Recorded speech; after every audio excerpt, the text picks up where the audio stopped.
राधा स्वामी जी। गुरु बिन दान हराम। दुनी चंद नाम का एक धनवान सेठ था। वह 5 लाख रुपए का मालिक था। उस जमाने में यह प्रथा थी कि जिसके पास जितने ज़्यादा लाख रुपए होते हैं उसकी छत पर उतनी ही ध्वजा लहराती है। इस प्रकार से दुनीचंद की छत पर 5 ध्वजाओं से सुभूषित थी। एक दिन दुनीचंद ने अपने पिता के श्राद्ध के उपलक्ष्य में विशाल भंडारा करवाने का आयोजन किया। सैकड़ों लोगों ने इसमें भोजन किया। घूमते फिरते हुए गुरु नानक देव जी भी वहां पहुंच गए। सेठ जी ने बड़े ही विनम्र भाव से उनका आदर सत्कार किया। नानक साहिब ने सेठ से पूछा, सेठ जी, भंडारे का आयोजन किस खुशी में हो रहा है? सेठ ने जवाब दिया कि आज मेरे पिता का श्राद्ध है, इसलिए 200 गरीबों और आदमियों के भोजन हेतु भंडारे का आयोजन किया है। नानक साहिब ने उनसे पूछा, क्या आपके पिता जिंदा हैं? सेठ जी ने हंसते हुए कहने लगे, महात्मा जी, आप ये कैसी बात कर रहे हैं? क्या आपको पता नहीं है कि किसी का श्राद्ध उसकी मृत्यु के बाद किया जाता है? नानक साहिब बोले, परंतु आपके पिता इससे क्या सरोकार है? यह भोजन जो आपने गरीबों को खिलाया है, यह आपके पिता को तो मिला ही नहीं, वह तो अब भी भूखा बैठा है। सेठ ने आश्चर्यचकित होकर नानक साहिब से पूछा, आप यह कैसे कह रहे हैं कि मेरे पिता को भोजन नहीं मिला है, वह भूखा है? क्या आप जानते हैं कि मेरे पिता कहाँ हैं? नानक साहिब ने कहने लगे, आपके पिता यहाँ से 50 कोस दूर एक जंगल की झाड़ी में लक्कड़ बगा बनाकर बैठे हैं। तुमने 200 आदमियों को भोजन कराया ताकि वह भोजन तुम्हारे पिता को मिले, परंतु कई दिनों से भूखा है। अगर मेरी बात पर विश्वास नहीं हो रहा है तो जंगल में जाकर स्वयं अपनी आंखों से देख लो। सेठ ने नानक साहिब से पूछा, मैं यह कैसे जानूंगा कि वह लकड़बग्गा मेरा पिता है?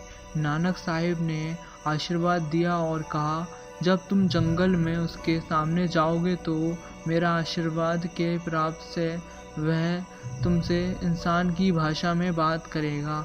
अपनी जिज्ञासा को मिटाने के लिए सेठ जंगल में चला गया। वह जाकर उसने देखा एक लकड़बग्गा एक झाड़ी में बैठा है।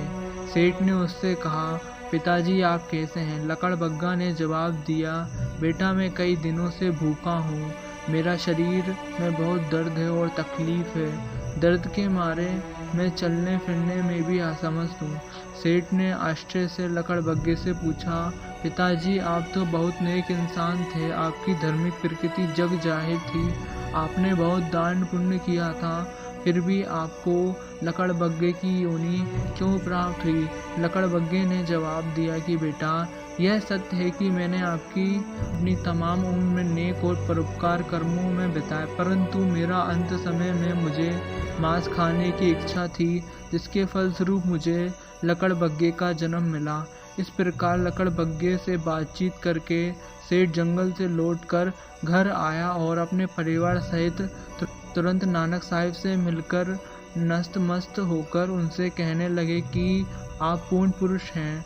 आपने मेरा भ्रम दूर करने में मुझे बहुत भारी एहसान किया है। अर्थात मेरे पिता की ही तरह मेरा जीवन भी अकड़ा चल रहा था। आप कृपया करके मुझे वह रास्ता बताएं जिस पर चल के हम जीवन को सार्थक करें। नानक साहिब ने अपार दया करते हुए उन्हें नाम की बख्शिश करी।